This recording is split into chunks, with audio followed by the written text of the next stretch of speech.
Kaisar Agung Seni Bela Diri. Bab 3556, yang abadi ini tidaklah abadi sebegitunya. Ketika semuanya tenang, semuanya sudah berakhir. Luo Xiu, berpakaian hitam, berdiri gagah di kehampaan dengan kedua tangan di belakang punggungnya. Segala sesuatunya tampak panjang, tetapi sebenarnya terjadi dalam waktu yang singkat. Berasal dari Luo Xiu, dia menghancurkan segalanya di sepanjang jalan, menghancurkan kapal perang dunia sumber, dan bahkan memotong alam sumber kehancuran. 93 di peringkat origin. Tidak. Dengan catatan seperti itu, mustahil hanya ada peringkat seperti itu. Akan tetapi, Luo Xiu tidak berpuas diri sama sekali atas rekor tersebut. Karena hanya dia yang tahu, kekuatan sebesar itu bukan miliknya. Satu-satunya kekuatan yang dimilikinya adalah kekuatannya sendiri. Kekuatan pola kuno terlalu misterius. Membunuh. Dia melangkah di udara, bahkan 4 orang di alam penghancuran asal tewas, dan tidak ada seorang pun yang dapat menghentikan langkahnya. Terlalu gila. Sudah mengerikan membunuh Origin Destruction Realm dengan 3 pukulan, tetapi kemudian membunuh 3 Origin Destruction Realm satu demi satu. Konsep macam apa ini? Banyak sekali mata yang menatap, dan selain kengerian, tidak ada kata-kata yang dapat menggambarkan suasana hati saat itu. Orang-orang yang dia bunuh bukanlah orang-orang biasa di tahap awal Origin Destruction, tetapi mereka yang berada di tahap tengah Origin Realm. Salah satu dari mereka berada di puncak tahap tengah Origin Destruction, dan dia hanya selangkah lagi dari tahap selanjutnya. Untuk dapat mencapai prestasi seperti itu, hanya keabadian yang dapat melakukannya. Sebanding dengan keabadian, ketika spekulasi ini muncul di benak semua orang menganggapnya terlalu gila. Gemuruh. Ke arah dunia kehancuran, terdengar suara guntur yang mengerikan terbang melintasi langit, dan momentum yang sangat mengerikan sedang terjadi, seolah-olah ada iblis yang tak tertandingi ingin muncul di langit. Pada saat yang sama, ke arah dunia abadi, ada dao kental yang menopang surga seperti pilar dewa, dan cahaya terang menyinari 9 surga dan 10 bumi. Jelaslah ini adalah konfrontasi antara orang-orang kuat dari 2 dunia melintasi kekosongan 2 dunia. Selama ini, kedua alam keabadian dan kehancuran telah menikmati banyak sekali pertarungan kecil serupa di ruang hampa antara kedua alam tersebut. Bencana belum terjadi, dan perang skala besar tidak dapat dengan mudah dimulai. Ini bukan hal yang baik bagi kedua dunia. Oleh karena itu, kedua belah pihak saling berhadapan di udara, dan tidak ada seorang pun yang mengambil tindakan keras. Meskipun dia penuh dengan niat membunuh terhadap Luo Xiu, orang kuat yang menghancurkan dunia virtual masih menahan dorongannya. Kerugian pada 4 alam penghancuran asal memang besar, tetapi tidak akan menyebabkan kerusakan apapun pada pihak Deoxu. Memulai pertikaian besar-besaran secara gegabah akan merugikan semua orang. Seiring berjalannya waktu, aura yang bergejolak dan menakutkan di dunia Mieksu berangsur-angsur menghilang. Pasukan pemusnah yang mengepung benteng luar angkasa ke-102 juga dengan cepat mundur, dan kapal perang yang tersisa berubah menjadi aliran cahaya dan menghilang ke kedalaman kehampaan di kejauhan. Xing Jiuming dan yang lainnya, yang telah berjuang untuk menghidupi diri sendiri, semua memusatkan pandangan mereka pada Luo Xiu dengan kekaguman yang mendalam di mata mereka. Meskipun dia masih seorang biksu muda, namun di dunia para pendeta, di mana yang kuat dihormati dan kekuatan menjadi yang utama, yang kuat akan dihormati. Seberapa besar Chaos Void? Tidak seorang pun dapat mengatakannya dengan jelas. Bahkan eksistensi tingkat master yang legendaris pun tidak dapat menyelimuti seluruh kekosongan yang kacau dengan kesadaran ilahi. 2 dunia keabadian dan pemadaman kehampaan, area yang dipengaruhi oleh kehendak jalan besar dunia, adalah tempat kedua dunia itu berada. Tetapi dibandingkan dengan kehampaan kacau yang luas dan tak terbatas, bagaimanapun juga, itu hanya sebagian.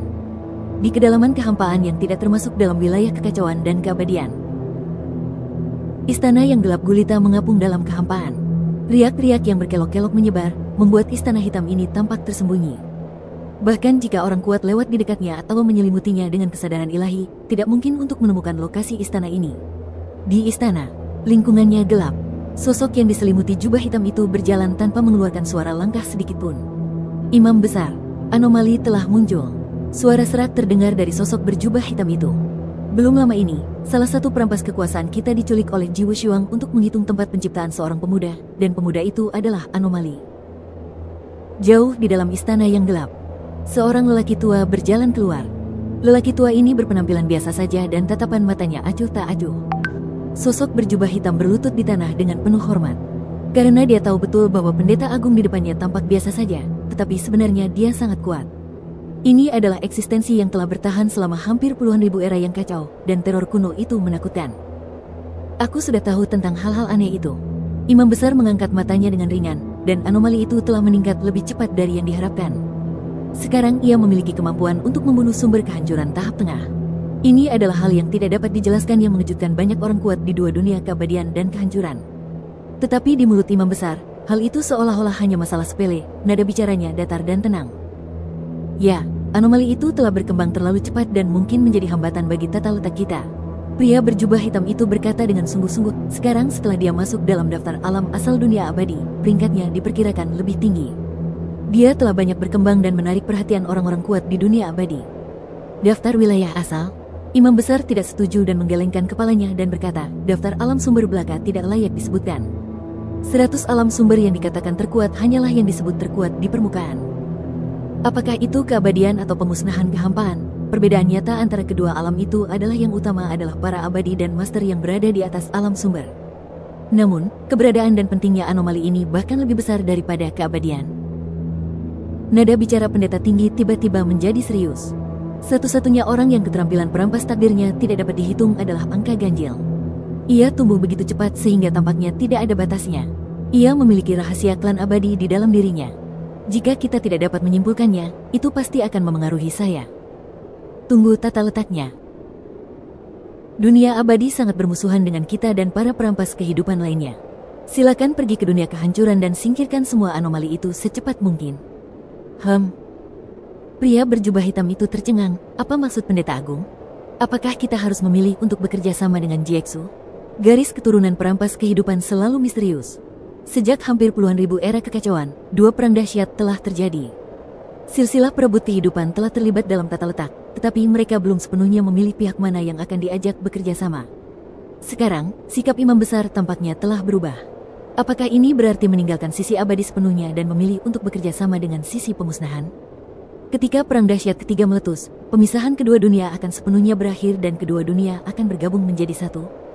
Dunia abadi terlalu sulit untuk dikendalikan. Imam besar berkata perlahan, lebih dari 6.000 era kacau yang lalu, salah satu penguasa paling kuat di dunia abadi, Kaisar Master, adalah seorang yang hampir anomali. Dia bahkan diam-diam mempelajari seni merampas kehidupan dari kita. Sekarang bahkan aku tidak dapat memprediksi nasibnya. Adapun Luo Xiu, anomali ini, potensinya bahkan lebih tak terduga daripada Master Kekaisaran. Aku menduga bahwa dia mungkin telah memperoleh kekuatan klan abadi era pertama. Klan abadi di era paling kuno dari keabadian memiliki nama yang sama dengan klan abadi di era dunia pertama, tetapi mereka pada dasarnya berbeda. Yang abadi ini bukanlah yang abadi lainnya. Jadi mungkin ada variabel dalam bencana ketiga, dan anomali ini harus dihilangkan. Bab 3557 Roda Sumber Akhir. Pertarungan antara dua alam yang hampa. Ini pasti akan menimbulkan keributan. Seluruh dunia abadi, semua kekuatan besar dan kecil, juga telah memahami kembali arti nama Luo Xiu. Banyak sekali biksu yang berdiskusi dan berkomunikasi satu sama lain. Semakin aku mengerti, semakin terkejut aku. Menakjubkan. Seperti yang kita semua tahu, orang-orang kuat yang berdiri di puncak telah berlatih untuk waktu yang lama. Tidak peduli seberapa berbakatnya seseorang, jika ia memiliki banyak sumber daya yang terkumpul, akan membutuhkan ratusan ribu tahun untuk mengolahnya ke tingkat sumber. Namun Luo Xiu hanya berlatih kurang dari 150.000 tahun. Dari zaman dahulu hingga sekarang, ia dapat dikatakan sebagai alam asal yang termuda dalam sejarah abadi. Tapi bukan itu intinya. Intinya adalah, tidak hanya kultivasinya telah mencapai alam sumber. Kekuatannya bahkan lebih mengerikan, jauh melampaui batas kultivasinya sendiri, dan dia memiliki kekuatan untuk membunuh sumber kehancuran secara langsung. Banyak sekali pria kuat yang berkumpul bersama. Semua orang terdiam. Termasuk para orang kuat dari 9 tanah suci abadi, mereka semua memahami bahwa nama Luo Xiu telah bangkit, dan dalam arti tertentu, nama itu hampir menjadi simbol spiritual. Perang dahsyat ketiga akan pecah kapan saja. Setelah dua bencana terakhir, orang-orang kuat di dunia abadi tidak optimis tentang bencana ketiga, dan banyak orang khawatir dalam hati mereka. Namun, Luo Xiu muncul. Tetapi ia bagai seberkas cahaya, menerangi kegelapan dalam hati banyak orang, membuat orang-orang tak dapat menahan diri untuk tidak penuh harapan. Bagaimanapun, Luo Xiu tumbuh terlalu cepat. Sekarang, dia sudah memiliki kekuatan tingkat penghancuran sumber. Jika diberi waktu, jika ia tumbuh dengan cepat, ia mungkin dapat memainkan peran penting dalam perang bencana ketiga. Dalam dua bencana terakhir, Sang Master Kekaisaranlah yang membalikkan keadaan. Mungkinkah sejarah akan terulang kembali, dan Luo Xiu, murid Master Kekaisaran, akan membalikkan keadaan dalam bencana ketiga seperti gurunya. Kejeniusan yang tak terkalahkan, yang lahir entah dari mana, tidak ada duanya. Pada periode ketika Tuhan tidak menampakkan diri. Selama bertahun-tahun, keputusan penting di seluruh dunia abadi dibuat oleh Raja Abadi. Kecuali ada sesuatu yang penting, mereka akan melapor kepada Tuan untuk mendapatkan instruksi. Karena itu, Raja-Raja Abadi mengendalikan kekuatan dan sumber daya tertinggi di seluruh dunia abadi. Pembangunan Paviliun Abadi dan Istana Abadi merupakan hasil karya Raja-Raja Abadi ini. Sebelumnya, hanya ada orang seperti Yun Tianyu yang mendirikan Akademi Diri Sejati di samping Paviliun Abadi dan Istana Abadi. Jika itu terjadi di masa lalu, Raja-Raja Abadi lainnya sangat bingung dan heran, serta tidak mengerti maksud Yun Tianyu. Tetapi sekarang setelah kupikir-pikir lagi, Luo Xiu keluar dari Akademi Diri Sejati dan bangkit tanpa bisa dihentikan. Sekarang, True Self Academy telah dilarang dan diubah menjadi sekte kekaisaran yang dibangun kembali. Hal ini membuat orang lain berspekulasi, mungkinkah Yun Tianyu telah mengantisipasi kebangkitan Luo Xiu sejak awal, dan pendirian Akademi Diri Sejati hanya untuk menunggu kemunculannya? Jika ini benar, itu akan sangat menakutkan. Mungkinkah dia memiliki kemampuan untuk meramal masa depan? Dengan kemampuan Raja Abadi, ia secara alami dapat melakukan perjalanan melintasi waktu. Namun apa yang kita telusuri kembali adalah masa lalu, dan semakin jauh masa lalu, semakin sulit untuk dilacak kembali. Kemampuan ini dapat disebut bepergian melintasi masa lalu dan masa kini. Kuno melambangkan masa lalu, hari ini melambangkan masa kini. Namun tak seorang pun dapat melihat masa depan dari sungai waktu yang panjang. Sekalipun ada perampas kehidupan yang tabu, mereka hanya dapat menjelajahi beberapa mikrokosmos masa depan melalui teknik rahasia, tetapi mereka tidak dapat melihat masa depan sepenuhnya. Orang ini sungguh menakjubkan. Sejak Luo Xiu kembali, dia memasuki kondisi pengasingan. Yun Tianyu bosan dan melindunginya secara pribadi. Sebenarnya, di gerbang kaisar ini, dia tidak perlu melindungi hukum secara pribadi. Dimanapun dia berada, jika ada seseorang yang mengintai di gerbang kaisar, dia akan dapat langsung merasakannya. Namun Yun Tianyu tetap memilih duduk bersila di depan pintu gua tempat Luo Xiu mengasingkan diri. Pertumbuhan Luo Xiu membuatnya sangat bahagia. Tetapi Luo Xiu tumbuh terlalu cepat, yang juga membuatnya sedikit khawatir. Lagi pula, di dunia ini tidak pernah ada kekuatan yang diperoleh begitu saja. Tentu saja, dia tidak akan mengira bahwa itu adalah kekuatan yang telah dikultivasikan sendiri oleh Luo Xiu. Karena tidak peduli seberapa mengerikan kecepatan kultivasinya atau seberapa tak tertandinginya kualifikasi dan pemahamannya, dia tidak dapat meningkat begitu cepat. Tentang hal-hal ini, Yun Tianyu tidak bertanya, dan Luo Xiu juga tidak mengatakan apa-apa. Bagaimanapun, setiap orang memiliki rahasia mereka sendiri, dan bahkan antara orang tua dan anak-anak, mustahil untuk berbagi semua rahasia. Setiap orang memiliki privasinya masing-masing, dan menyelidiki privasi orang lain adalah hal yang tabu di antara para biksu. Tiba-tiba, Yun Tianyu berdiri perlahan dan berbalik untuk melihat gua tempat Luo Xiu sedang mundur. Kelopak matanya sedikit berkedut. Pembatasan gua tidak dapat menghalangi pandangannya. Dia melewati pembatasan dan melihat Luo Xiu yang sedang berlatih dalam pengasingan di gua. Dan pada saat ini, aura kultivasi tubuh Luo Xiu berfluktuasi dan terus meningkat. Yang mengembun di atas kepalanya bukanlah cakra sumber milik alam sumber, tetapi makhluk humanoid dengan cahaya ilahi hijau emas di sekujur tubuhnya, persis sama dengan milik Luo Xiu. Para biksu di alam roda sumber menggunakan Tao untuk menciptakan roda sumber. Namun Luo Xiu mengolah diri sejati, jadi dia tidak memadatkan cakra sumber, tetapi memadatkan diri sejati. Faktanya, ia juga dapat memadatkan cakra sumber. Tetapi dia tidak melakukan hal itu, karena dia berlatih keterampilan penciptaan asli, alam kedua dalam membentuk jalan, yang bersesuaian dengan roda sumber yang terkondensasi. Apa yang dibentuknya adalah diri sejati, jadi yang mengembun bukanlah cakra sumber, melainkan dirinya sendiri. Yun Tianyu tentu saja tahu detail ini. Lagi pula, Luo Xiu sudah lama bersamanya, dan dia juga sedikit banyak memahami perkembangan kultivasi Luo Xiu. Tao terus-menerus dipadatkan, dan jati diri Luo Xiu yang dipadatkan menjadi semakin bersinar. Tahap selanjutnya dari roda sumber. Sudut mulut Yun Tianyu berkedut sedikit karena dia teringat saat dia memberitahu Luo Xiu dengan sungguh-sungguh bahwa dia berharap Luo Xiu akan berkultivasi ke alam penghancuran asal dalam waktu 20.000 tahun. Dengan kecepatan kultivasi yang ditunjukkan Luo Xiu sekarang, mungkin tidak akan memakan waktu 10.000 tahun untuk mencapai alam penghancuran asal. Sudah berapa lama sejak itu? Orang ini sebenarnya telah mencapai tahap akhir alam roda sumber dari alam Kaisar Agung. Ketika seseorang telah mencapai tingkat kultivasi ini, pada dasarnya ia telah menyelesaikan praktik tahap roda sumber. Selama ia terus mengumpulkan dan mengumpulkan, ia dapat mencapai puncak roda sumber secara alami, dan kemudian memadatkan Tao lebih lanjut dan memadatkan roda sumber kedua. Meraih alam sumber dan mengembangkan dunia dengan Tao. Lebih penting lagi, kekuatan tempur Luo Xiu sangat mengerikan. Kultivasinya telah meningkat lebih jauh. Bukankah itu berarti kekuatan tempurnya lebih kuat daripada saat dia berada di kehampaan dua alam? Rasanya sangat nyaman. Luo Xiu di dalam gua juga perlahan membuka matanya. Tubuhnya jernih, dan setiap inci daging dan darahnya mengandung kekuatan yang luar biasa. Pada saat terobosan, akan ada rasa kekuatan yang belum pernah terjadi sebelumnya. Dan perasaan ini tidak diragukan lagi adalah perasaan yang ingin dirasakan oleh setiap pendeta. Tanpa disadari, kultivasiku telah mencapai tahap akhir roda sumber. Bab 3558 Dunia Masa Lalu. Luo Xiu juga merasakan sedikit emosional di dalam hatinya, karena kecepatan kultivasinya terlalu cepat. Tampaknya sejak awal, prinsip-prinsip jati diri yang diringkasnya lebih unggul daripada prinsip-prinsip lainnya. Oleh karena itu, ia dapat menyerap dan menyempurnakan prinsip Tao lainnya untuk meningkatkan dirinya.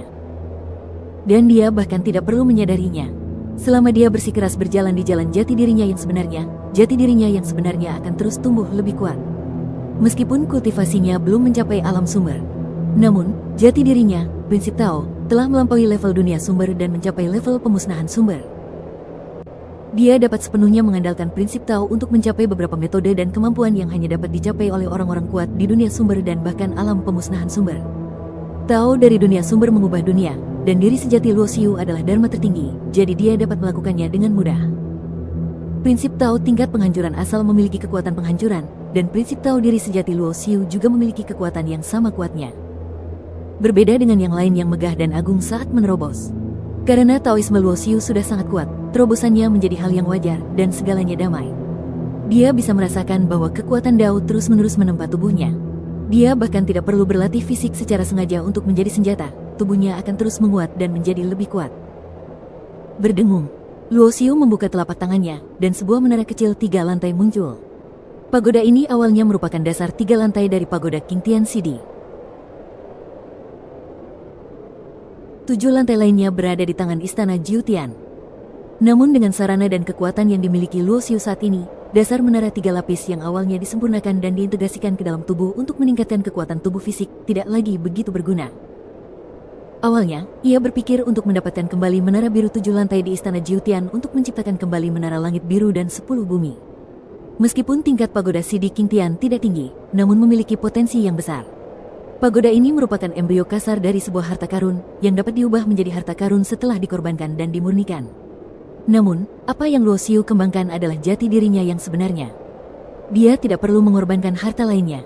Tubuhnya, dagingnya, adalah harta yang paling kuat. Meskipun aku tidak akan menggunakannya sendiri, aku bisa menyimpannya untuk Gu Yue. Luo Xiu bergumam pada dirinya sendiri.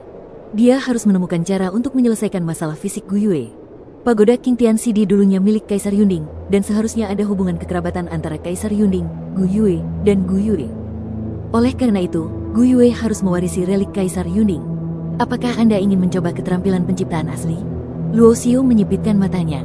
Ini adalah langkah yang sangat berisiko. Karena dia sendiri baru saja mengolah keterampilan penciptaan asli ke ranah pembentukan jalan.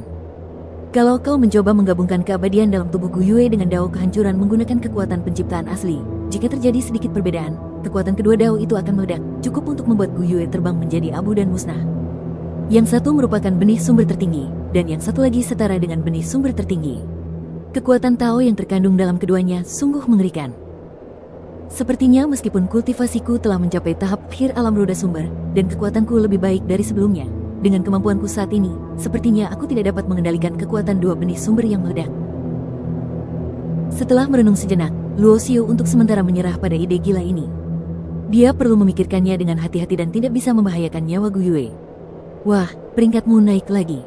Sekarang, kamu berada di peringkat ke-35 di daftar alam asal. Ketika Luo Xiu keluar dari gua, Yun Tianyu tersenyum dan berkata, merupakan suatu kehormatan yang sangat tinggi untuk berada di peringkat alam asal sebagai seorang biksu muda dan mendapat peringkat setinggi itu. Namun, Yun Tianyu tidak melihat sedikit pun kegembiraan di wajah Luo Xiu. Ini agak berbeda dengan mentalitas yang seharusnya dimiliki kaum muda. Tentu saja, jika orang yang telah hidup selama ratusan ribu tahun benar-benar dianggap sebagai orang muda. Apakah ada benih Supreme Source yang tidak lengkap? Akan lebih baik lagi jika ada benih Supreme Source yang tidak lengkap. Luo Xiu melengkungkan bibirnya dan berkata kepada Yun Tianyu, apakah menurutmu benih sumber ini adalah kubis? Yun Tianyu melotot, pada dasarnya aku punya semua yang bisa aku dapat.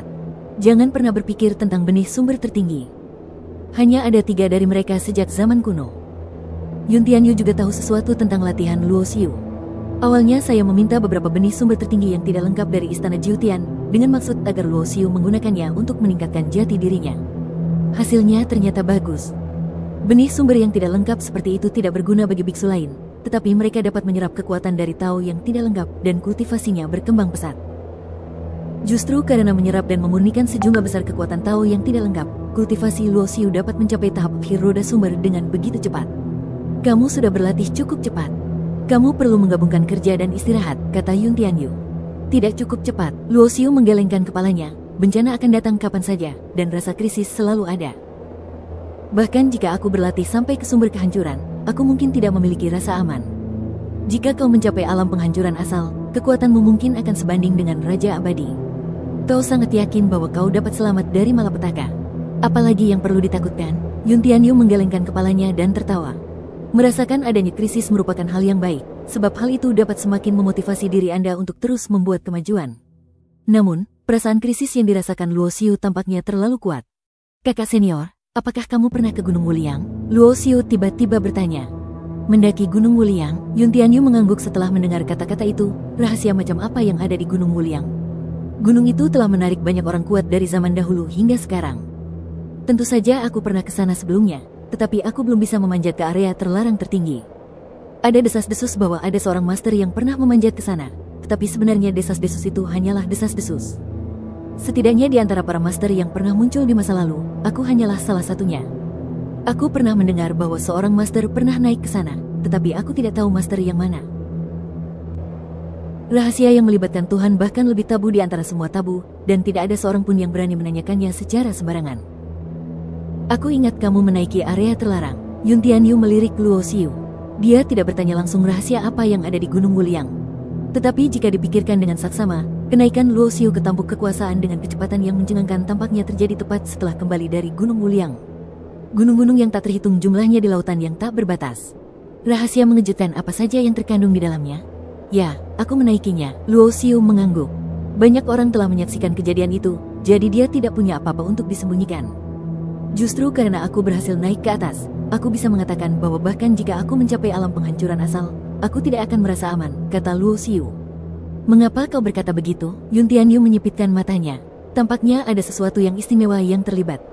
Kakak senior, kamu pasti tahu bahwa pengabdian dan keabadian adalah dunia yang lahir dari tempat asal, kan? Itu benar. Kau juga harus tahu bahwa sebelum kehancuran kehampaan dan keabadian, ada dunia lain. Itu adalah era milik dunia lain. Namun, untuk beberapa alasan yang tidak diketahui, era dunia yang pernah ada di masa lalu semuanya telah hancur, dan semua rahasia dan peristiwa masa lalu telah hancur. Terkubur di dunia pemakaman. Benar, Yun Tianyu mengangguk. Kesatuan kehancuran dan keabadian dapat dianggap sebagai dunia yang lengkap. Namun, dalam beberapa tahun terakhir, semua era dunia yang lengkap telah punah. Bagaimana mereka punah? Luo Xiu tiba-tiba berkata. Bab 3559 dia memiliki kita di dalam hatinya. Bagaimana dunia berakhir di masa lalu? Setelah mendengar ini, Yun Tianyu terdiam. Rahasia dunia pemakaman telah dieksplorasi sepanjang zaman. Hanya saja tempat itu terlalu berbahaya, dan ada banyak bahaya yang tidak diketahui, sehingga banyak orang kuat hanya bisa berhenti. Dimulai dari era pertama. Keabadian dan kehancuran telah melewati hampir puluhan ribu era yang kacau. Dalam perjalanan tahun-tahun yang panjang dan panjang ini, mustahil bagi orang-orang kuat kedua dunia untuk tidak mengetahui apapun tentang era dunia masa lalu berkenaan dengan beberapa penjelajahan di dunia pemakaman. Setiap dunia seharusnya memiliki asal-usul dunia. Yun Tianyu tiba-tiba berkata dengan suara yang dalam. Awalnya, aku berencana untuk menunggu sampai kamu mencapai alam penghancuran asal sebelum aku memberitahumu hal ini. Yun Tianyu menarik napas dalam-dalam dan melanjutkan, tingkat asal-usul dunia membutuhkan seseorang di atas sumber kehancuran untuk mencapainya, dan itu juga terkait dengan pencapaian dominasi. Anda mungkin sudah tahu bahwa jika saya tidak merusak fondasi saya dalam pertempuran dahsyat itu, saya sebenarnya akan mampu memasuki wilayah dominasi. Kunci untuk menjadi seorang master adalah dengan memadukan kekuatan asal dunia. Namun, baik Misu maupun Eternal Master bukanlah seorang master sejati, karena kekuatan asal dunia yang telah mereka padukan belumlah lengkap. Seperti yang kau katakan, keabadian dan kehancuran seharusnya menjadi satu, tetapi karena suatu alasan, ketika mereka dikandung di tempat asal, mereka terbagi menjadi dua, dan asal-usul dunia juga terbagi menjadi dua. Menurut deduksi dan perhitungan kami orang-orang tua, jika asal-usul dunia dari dua alam bergabung menjadi satu, maka kedua alam akan benar-benar terintegrasi, dan kemudian tuannya akan menjadi tuan yang sebenarnya. Penguasa dunia yang menghancurkan kehampaan ingin menghancurkan dunia abadi kita karena ia ingin menjadi penguasa dunia secara menyeluruh di masa mendatang. Dahulu, penguasa alam abadi juga berpikir agar kedua dunia duduk bersama dan menyelesaikannya dengan damai. Tetapi Taoisme berbeda dan mereka tidak pernah mencapai kesepakatan. Hubungan antara kedua dunia bahkan menjadi semakin buruk dan mereka menjadi musuh bebuyutan. Maka, perang dahsyat pertama pun pecah. Yun Tianyu berbicara tentang beberapa peristiwa masa lalu yang kuno, dan sesungguhnya hanya mereka yang telah mencapai tingkat kultivasi tertentu yang memenuhi syarat untuk mengetahui hal-hal dan rahasia ini. Dan apa yang dia katakan hanyalah untuk membuka jalan bagi kesimpulan akhir. Pentingnya asal-usul dunia sudah jelas dengan sendirinya, tetapi di dunia penguburan, di era kehancuran dan penguburan dunia, asal-usul dunia tidak ada lagi. Yun Tian menjelaskan poin-poin utamanya. Tahukah kamu mengapa di era sekarang, sang guru tidak terlihat jelas, kata Yun Tianyu. Mungkinkah? Mata Luo Xiu menyipit, apakah mereka melindungi asal-usul dunia? Jelaslah, orang-orang kuat dari Eternity dan Muxu telah menyadari pentingnya asal-usul dunia. Terlebih lagi, beberapa penemuan di dunia pemakaman membuat mereka merasa terancam, sehingga mereka melindungi asal-usul dunia mereka masing-masing. Ini adalah prioritas utama, hanya mereka sama sekali tidak mengetahuinya. Musuh yang akan mereka hadapi di masa depan. Betapa mengerikannya, mendominasi. Tidak berguna sama sekali. Karena bahkan Tuhan dari Jalan Agung, yang berada di atas Tuhan, telah mati 12 kali sepanjang zaman. Yang terintegrasi bukanlah kekuatan asli dunia yang lengkap. Penguasa dua alam saat ini lebih lemah daripada penguasa sejati. Di hadapan sang Dewa Nirwana yang putus asa, guru seperti itu hampir tidak ada bedanya dengan anak yang lemah. Inilah alasan mendasar mengapa Luo Xiu masih tidak merasa aman bahkan jika dia mencapai alam penghancuran asal. Tatapan mata Luo Xiu bertemu dengan tatapan mata Yun Tianyu. Dia mendesah. Di Gunung Wuliang, aku melihat masa lalu, kata Luo Xiu. Awalnya dia tidak ingin membicarakannya. Jika orang lain, Luo Xiu tidak akan menyebutkannya. Tetapi Yun Tianyu memang luar biasa, jadi Luo Xiu memilih untuk memberitahunya. Alasan mengapa aku tidak berencana untuk mengatakannya di masa lalu adalah karena aku tidak ingin membuat orang-orang berkuasa di dunia abadi putus asa. Ya. Keberadaan Dewa Pemusnahan begitu kuat, sampai-sampai membuat orang putus asa. Apa yang kamu lihat di masa lalu? Tanya Yun Tianyu. Sebelum keabadian dan kehancuran, ada era dunia yang ada, kata Luo Xiu. Sebelum kita, ada 12 zaman dunia. Saya bertemu dengan seorang pria yang mengaku sebagai penguasa zaman dunia ke-12. Luo Xiu menceritakan rahasianya. Kecuali kekuatan penciptaan asli, dia mengatakan semua yang perlu dia katakan. Di atas Tuhan, Tuhan semesta alam. Dewa Pemusnahan, petiklah buah asal-muasal dunia. ... Rahasia yang diceritakan Luo Xiu tidak diragukan lagi bersifat subversif. Setelah Yun Tianyu mendengar ini, dia langsung pergi, karena bahkan dia dan Raja Abadi lainnya tidak memahami hal-hal ini, bahkan Tuan pun mungkin tidak mengetahuinya. Musuh terbesar bukanlah dunia kehancuran. Tapi bagaimana dengan penguasa kehancuran? Penguasa Jalan Agung, yang berada di atas penguasa, tidak sebanding dengan penguasa pemusnahan. Dia akhirnya terbunuh, dan 12 era dunia hancur. Kengerian macam apa ini? Yun Tianyu tidak meragukan keaslian apa yang dikatakan Luo Xiu. Karena dia tahu betul bahwa dengan karakter Luo Xiu, tidak perlu mengada-ada. Luo Xiu tidak tahu dampak apa yang akan ditimbulkannya jika dia menceritakan rahasia ini. Tetapi dia merasa bahwa setidaknya mengatakannya sekarang akan memungkinkan orang-orang kuat di dunia abadi untuk siap secara mental terlebih dahulu. Dia bahkan punya firasat. Ketika dua dunia kehancuran dan keabadian menyatu, asal-usul dunia akan menyatu dan menjadi asal-usul dunia yang utuh. Waktu itu, mungkin sudah saatnya sang Dewa Pemusnahan muncul dan datang untuk memetik buah asli dunia. Krisis yang nyata, teror yang nyata sedang datang. Itulah keputusasaan yang sesungguhnya. Setelah Yun Tianyu pergi, Luo Xiu juga menggelengkan kepalanya untuk menepis pikirannya. Dari tempat peristirahatan ini, kembalilah ke rumah Anda di Gerbang Kaisar. Tempat pelatihan Yan Yuer, Yan Siruo dan lainnya berada di dekat kediamannya. Gerbang Kaisar dibangun kembali tanpa banyak kemeriahan, dan tidak banyak murid di Gerbang Kaisar. Suamiku, apakah kamu sudah keluar dari pengasingan? Pak. Gadis-gadis itu tidak berlatih, jadi ketika mereka melihat Luo Xiu kembali, mereka semua datang untuk menyambutnya. Yan Yuer dan Yan Siruo tidak terlalu dekat, tetapi membiarkan Qi Yurong dan Shen Bingyu semakin dekat dengan Luo Xiu. Selama bertahun-tahun, kasih sayang persaudaraan di antara mereka juga sangat dalam.